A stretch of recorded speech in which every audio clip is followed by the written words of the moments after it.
Je veux incarner la France, représenter la France et tout donner pour la France.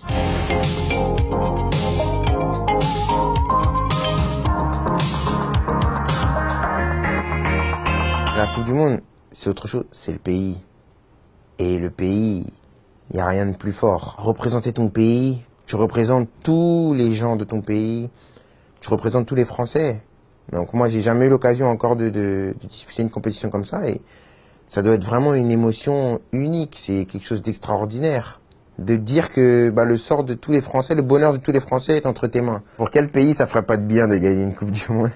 Non, bien sûr que ça ferait du bien, que ce soit sportivement, même socialement.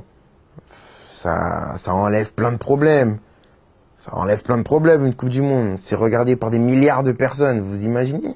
Des milliards de personnes. T'as le pays qui est heureux. Tout le monde est content. Que ce soit, je sais pas moi, le boulanger qui va travailler, il est content. Il se dit, ah, la France, elle a gagné la Coupe du Monde. Il va faire ses baguettes avec beaucoup de plaisir. Que ce soit la caissière, que ce soit même la mère, le président, tout le monde. Tout le monde va aller au travail avec la banane. Tout le monde va bien vivre. Et dans ce genre de compétition, tu as beau avoir les meilleurs joueurs, c'est pas forcément les meilleurs joueurs qui te font gagner une compétition. Dans le football, vous savez, vous n'avez pas forcément besoin d'être copains. Vous avez besoin de faire des sacrifices l'un pour l'autre. Vous avez besoin de bien vous entendre, mais vous n'avez pas forcément besoin de manger chez le collègue tous les soirs pour être un groupe soudé. Je pense qu'on a recollé les morceaux avec le public.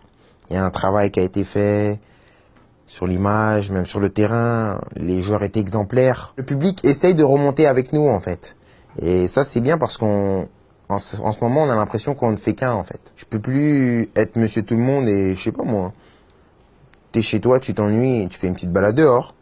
Tu vas prendre une petite glace, Non, c'est fini, ça. J'aurai même pas le temps de lécher la glace qu'il y aura déjà 500 personnes autour de ma glace. Rien ne te garantit que si t'es bon, tu vas réussir. Parce qu'il te faut plus que ça. C'est triste, hein?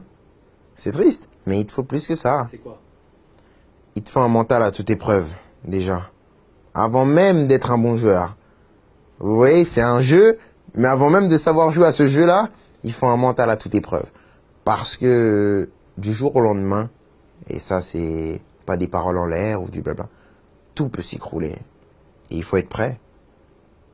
Il faut être prêt parce que on peut vous monter tellement haut qu'on peut vous redescendre aussi vite. Ce qui anime un footballeur, c'est ses rêves. Il va à la poursuite de ses rêves. Après, une fois que j'aurai tout remporté, j'espère, là, quand on me demandera de courir, je dirai, c'est bon.